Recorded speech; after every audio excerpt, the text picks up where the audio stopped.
Nação cruzeirense, essa semana saiu a situação aí do nosso rival, né, do Atlético, né?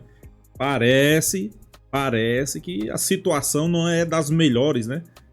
Parece que realmente agora o anúncio foi oficial, né? Acabou o dinheiro, não tem contratações de peso e a situação preocupa, né? Porque você sabe, SAF pode quebrar, pessoal. Tá deixando os atleticanos aí bastante preocupados, né? E eu sempre dizia, pessoal, SAF, dependendo da SAF, os padrões, o clube pode ir à falência, o clube pode não se reerguer, e é o que está acontecendo no Atlético, né? Vamos ver o que é que a mídia está falando sobre isso aí, pessoal. Para lembrar aqui que muitos colocavam o Atlético como campeão de tudo. Parece que o campeão de tudo dessa vez não vai ser o Atlético e o Cruzeiro está lá em cima, né? Vamos acompanhar o vídeo, né? Vamos ver aí, né? O Band News na área, o programa. Créditos do vídeo, né? TV Band Minas, link na descrição. No final do vídeo deixa a minha opinião. Vamos lá. Com ele um pouco sobre o balanço do Atlético e obviamente que o César Grafietti acompanhou, né, se não toda a entrevista, porque ela foi bem longa, mas boa parte dela. Então já abraçando, agradecendo a você, César Grafietti. Quando ainda estava na Rádio 98, tive a oportunidade de entrevistá-lo lá com o Léo Gomide, com o Vinícius Gris, com o Ale Silva, e agora, anos depois, a gente fala mais uma vez, só que agora de um assunto específico que é exatamente esse momento da SAF do Atlético. Tudo bem, Grafietti? Bem-vindo à Band News, bem-vindo ao Band News na área. Oi, Everton, boa tarde, bom dia para vocês aí. Bom, obrigado pelo convite, um prazer falar aqui. Vamos tentar ajudar a entender um pouco dos números do Atlético. Vou lembrar que em alguns momentos eu falei muito de Cruzeiro, hoje em dia o Cruzeiro está menos em moda nesse sentido, mas vamos falar de Atlético então. É verdade. Aproveitando, já que a gente falou de Cruzeiro em algum momento, né? Porque o Cruzeiro passou por uma transformação muito grande e na oportunidade que nós te entrevistamos, o Cruzeiro foi pauta por causa da virada da SAF. A saúde financeira, a forma que o Cruzeiro vem tocando a SAF hoje, está dentro dos padrões que você imaginou? Ou seja, o Cruzeiro hoje, mesmo com a dívida, o Cruzeiro hoje é um clube que caminha dentro do previsto por você, Grafietti?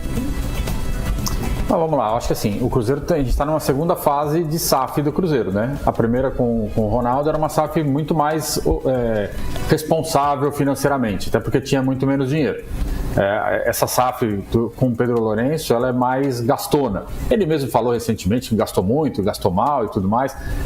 Eu acho que tem que tomar cuidado, né? Dinheiro não dá em árvore, e se você continuar gastando muito e não ganhar, há um risco grande de acontecer o que está acontecendo com o Atlético. Então, assim, acho que o Cruzeiro está numa fase natural de reinvestimento, mas em algum momento ele tem que começar a se encaixar ali na capacidade, porque senão pode virar um problema depois insolúvel. A não ser que faça, sempre que necessário, os aportes, que é o que está sendo inclusive cobrado do Rafael Menin, aliás, dos 4Rs, né, que são os donos da SAF do Atlético. A grosso modo, o que nós identificamos aqui depois de toda a coletiva, a Grafietti, foi que ele confirmou que a imprensa vinha cobrando, né, da dificuldade financeira, das altas dívidas, das altas taxas de juros e da necessidade de aporte.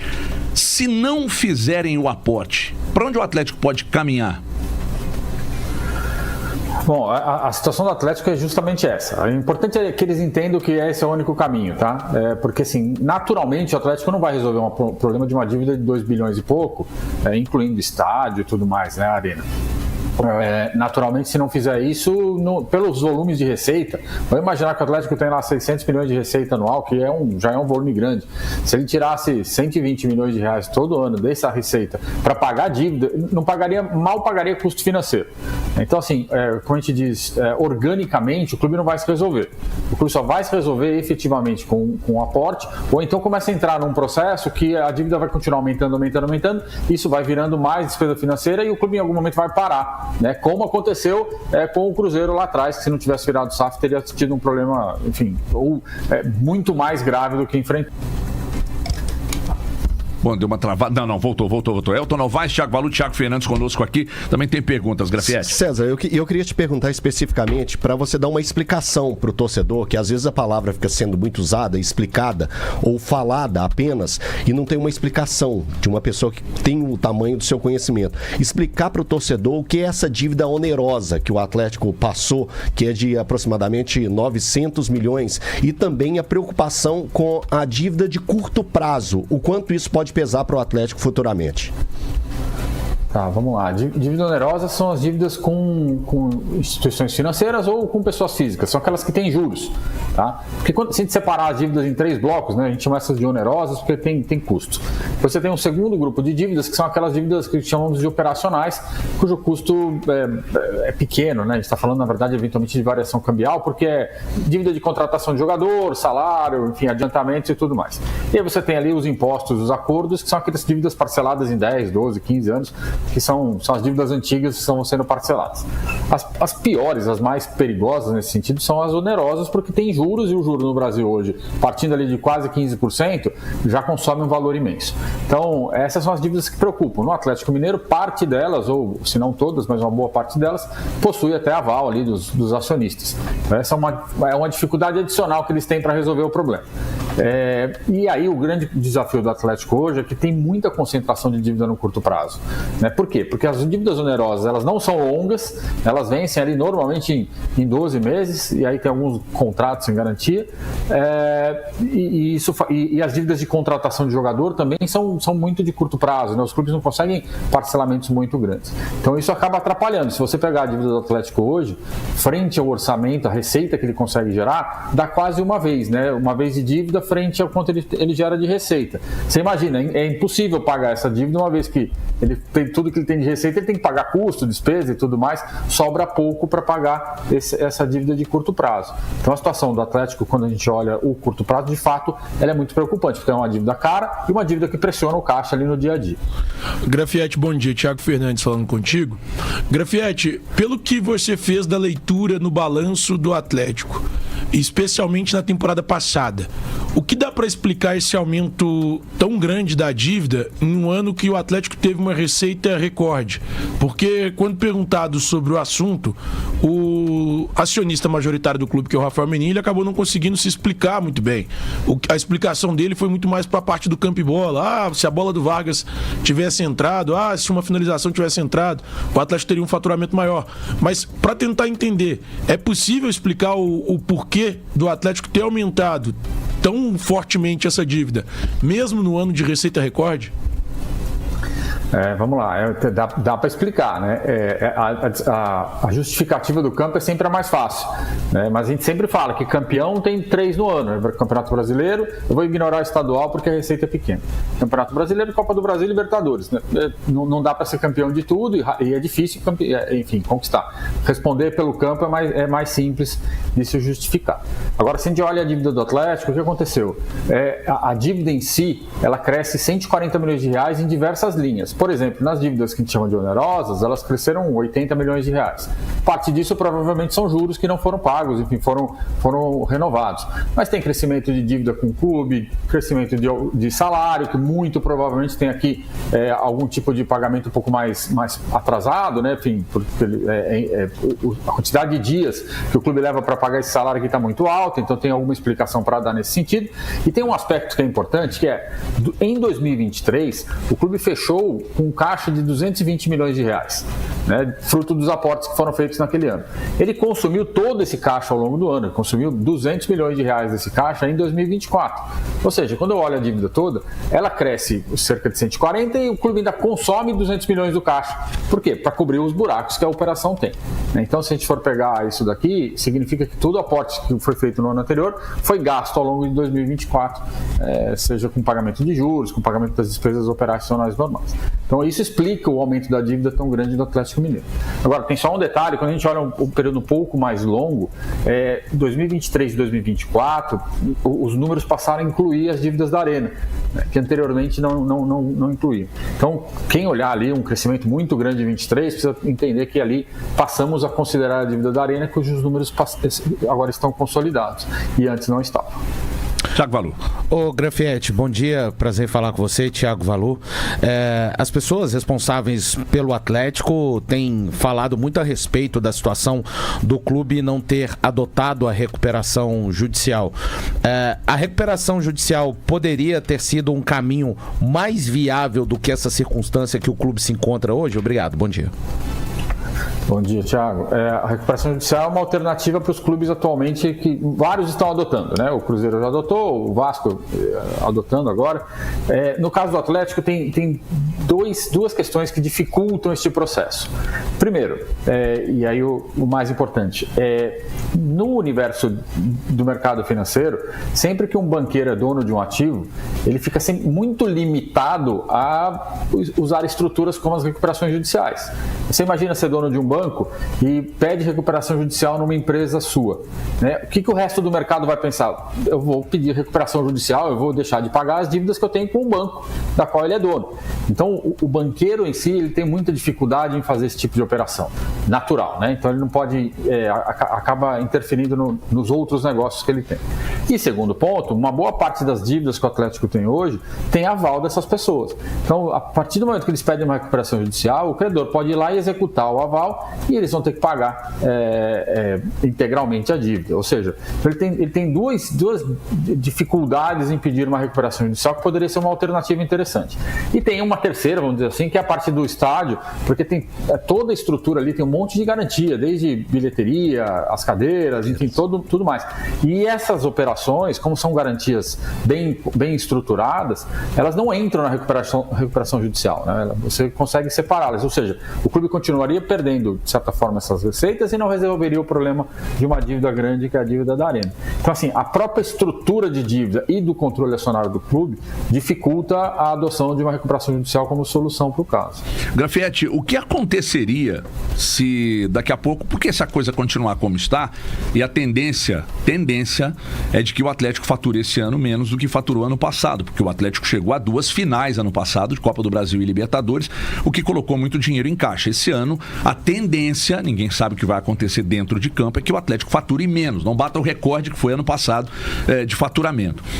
Então, a tendência é de que a dívida aumente ainda mais ao final da temporada, porque o próprio Rafael disse na coletiva que fazer o corte de custo na folha é muito perigoso porque há uma perda técnica. Essa perda técnica poderia embicar o Atlético na tabela e o risco seria muito grande, até de um rebaixamento, etc. e tal. Com a dívida aumentando e um único caminho sendo o aporte financeiro, você, pela experiência que tem, entende que daqui a pouco eles farão, e há risco da dissolução da sociedade, ou seja, se um ou outro, por exemplo, se o Ricardo Guimarães, o Renato Salvador, eu não sei como andam as coisas hoje, dos 4Rs, se eles não quiserem fazer o aporte, mas se os Menin quiserem fazer o aporte, a possibilidade daqui a pouco é de que o clube fique só para os Menin? Ou só para quem fizer o aporte? Essa é uma possibilidade. A gente precisa entender aqui qual é o acordo de acionista entre eles, né? Se um faz, os outros são obrigados a fazer, ou se eles são diluídos à medida que só alguns resolvam aportar recursos. O ponto é, aparentemente há dinheiro e entendimento de que é necessário fazer o aporte.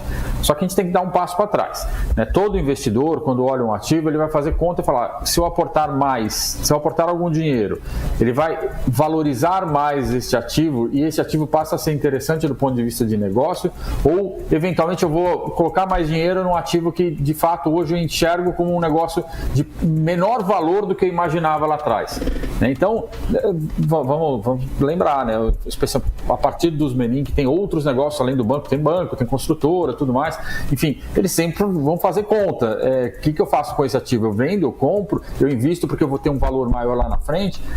Passados ali 4, 5 anos de presença deles desde a época da associação, já dá para saber, do ponto de vista de investidor, se aquele ativo que eles compraram e que eles transformaram nesse ativo que é hoje, enfim, com mais receita, mas com muito mais dívida, vale a pena investir ou não. Então, acho que essa é a primeira pergunta que tem que ser feita, do ponto de vista de negócio. Vale a pena investir? Esse ativo vai me dar retorno? Ou chegou num ponto que talvez a necessidade de aportes é tão grande que depois o meu retorno ele vai ficar limitado. Agora, do ponto de vista de capacidade, aparentemente todos têm. De vontade, essa é a dificuldade de entender. a quem se socorrer. O Atlético ainda tem uma gestão, enfim, é uma SAF que tem efetivamente dono, e aí é o grande diferencial entre os dois. Ô César, ainda sobre essa questão da dívida do Atlético, uma pergunta que eu acho que não tem como não fazer, porque mais uma vez não ficou 100% compreensivo em relação à entrevista do último sábado. Por que existe essa diferença quando a gente fala sobre a dívida do Atlético? Alguns falam em 1,4, outros em 1,8 e há uma ideia de que seja 2,3, tudo isso em bilhão de reais. Por que existe essa diferença entre um e outro? São critérios, tá? E aí os critérios a gente pode elencar diversos critérios. Em geral, os dirigentes, né, usam critérios mais favoráveis. Então, no meu caso, eu uso sempre os critérios que o mercado financeiro adota, que é dívida é o quanto se deve, não a relação entre o quanto se deve e o quanto se tem a receber. Isso tem outros nomes. Então, dívida é, o Atlético deve 2,3 bi, porque eu pego todas as dívidas onerosas, né, com banco, com pessoas físicas, enfim, com empréstimos gerais, pego, como eu comentei, todo o valor a pagar a clube, a agente, salários, todos os adiantamentos. Né? E no caso do Atlético tem um volume grande de adiantamentos, que são os adiantamentos feitos para a Arena. Né? Então tem quase 500 milhões de reais ali de adiantamentos feitos para a Arena. E aí, disso tudo, eu deduzo só o caixa, só a posição de caixa. Alguns clubes deduzem ali o valor a pagar, a receber de venda de jogador, e aí por isso talvez tenha essa diferença. Eles deduzem o valor a receber da venda de jogador e não devem considerar os adiantamentos em relação às receitas, especialmente no caso da Arena. Né? Por que eu considero as duas coisas? Então, o próprio Atlético deve pagamento ali de aquisição para o, acho que de contratação do Davidson. Deve, para o Davidson, do Cuiabá.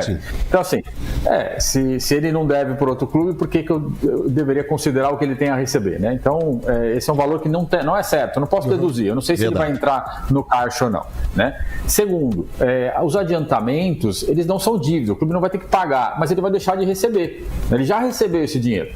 Conforme ele for passando no tempo, esse dinheiro não vai entrar no caixa. Então, aquela receita de, vamos imaginar, de 100, e você já adiantou 20, ela vai ser de 80. Então, te sobra menos dinheiro para pagar as dívidas. Por isso que a gente considera também os adiantamentos. A minha visão aqui é uma visão mais ampla do que é, de fato, a necessidade de aportes ou de pagamento que o clube tem que fazer, inclusive aquela que deduz as receitas que virão para pagar essa dívida. Então só resumindo, o torcedor atleticano tem que entender, então, que hoje a dívida do Atlético, quando a gente fala o montante, o correto é dizer 2,3 e não 1,8, como já foi apresentado, e nem 1,4, como foi apresentado pela gestão do Atlético. Seria isso? No montante geral. Isso. No montante geral, sim, o nível de preocupação é com uma dívida desse tamanho, tá? Seja porque tem que pagar, seja porque ele vai deixar de receber todo o dinheiro dos adiantamentos que foram feitos para ele. Ô, Grafietti, em que pese a associação ela já tinha suas dívidas antes da SAF atleticana assumir, a gente pode dizer hoje que esse certo descontrole financeiro acaba acontecendo exatamente nesta gestão e de uma maneira bem clara, assim, para o torcedor que está nos ouvindo. Hoje, qual o valor estimado do aporte que resolveria ou que pelo menos pessoal, aí vocês viram, né? Explicações de um especialista e a situação do Atlético é preocupante, né? A situação do Atlético deixa os torcedores aí espantados porque não é boa, pessoal. A situação do Atlético não é boa, né? Quando inicia a temporada, o primeiro clube, principalmente o Clube Mineiro, né? Eles esquecem sempre o Cruzeiro, estão colocando o Atlético ali sempre naquele patamar em cima. Favorito a ganhar o Campeonato Brasileiro? Atlético. Favorito a ganhar o Campeonato Mineiro? Atlético. Favorito a ganhar o Sul-Americano ou Libertadores? Atlético. Favorito a ganhar o Brasileirão? Atlético. Só que ele não faz uma análise no geral, né? Realmente o Atlético tem uma situação melhor do que o Cruzeiro? Hoje não, pessoal. Hoje, longe disso. Hoje o Cruzeiro, ok. Pedrinho veio a público, disse, assumiu, fez algumas contratações erradas, prejuízo. Mas eu não digo nem tanto, muito prejuízo. Isso aí, ele aprendeu. Coisa que os atleticanos fizeram errado, continuaram errado por 3, 4 anos. Aí, essa dívida foi para esse valor, né? Pedrinho não. Seu primeiro ano, ele errou, já viu, já percebeu, assumiu. Peraí. Vamos errar mais, né? contratou alguns treinadores errados, contratou alguns jogadores errados, isso é fato. Isso é a realidade do Cruzeiro hoje. Só que o Cruzeiro tá aqui, ó, e o Atlético tá bem aqui embaixo. E a situação do Atlético é preocupante. 2,3 e a dívida só aumenta. Inclusive o dirigente que veio a público foi bem sincero, né, bem realista, né? Se cortar os gastos que tem que vai perder alguns jogadores pro mercado, precisa do fluxo de caixa. A situação, o ano passado vocês viram como foi, né? Brigou até as últimas rodadas para não ir para a zona de rebaixamento, né? E esse ano, pessoal, preocupa. O risco de rebaixamento é grande. É grande, né? Claro, os atleticanos não vão querer assumir, bater no peito, falar a verdade. Mas nós, cruzeirenses, pé no chão, calmo. Vamos ser campeão brasileiro? Não sei. Estamos na parte de cima. A expectativa do torcedor é que briga até as últimas rodadas pelo título, né? Cruzeiro tem time para isso? Tem. Tem treinador para isso? Grande treinador. O cara que fez a limpa no Cruzeiro foi Leonardo Jardim. Fez a limpa, né? Tirou as laranjas podres, conversou com aquelas que estavam se estragando, recuperou e hoje o Cruzeiro está no patamar que está. Hoje eu não vejo o Cruzeiro ali na parte de baixo da tabela. Já o Atlético, não é só os cruzeirenses que está dizendo, né? São especialistas, são aqueles que entendem um pouco de futebol. Situação financeira precária. O dirigente veio a público e disse, não, a gente atrasa salário sim. Só não pode atrasar muito. O que é esse muito? Pessoal, você sabe que você trabalha numa empresa, quando você passa um mês sem receber, você vai trabalhar porque é a força. Você vai trabalhar porque é a força. É isso que eu estou dizendo. Jogadores começam a receber atrasado, a dívida aumentando, tem que reduzir gasto. Risco de rebaixamento existe sim e é grande. Mas vamos deixar do jeito que tá, né? Deixa o Atlético lá, vamos focar aqui no Brasileirão, né? Focar na Copa do Brasil. Real chance de título. Pode até não ser campeão, mas tem time para ser campeão. A gente espera que no final a gente esteja comemorando o título, né? Para você, pessoal, deixa aqui sua opinião, se inscreva aí no canal Raposa News e até a próxima, pessoal.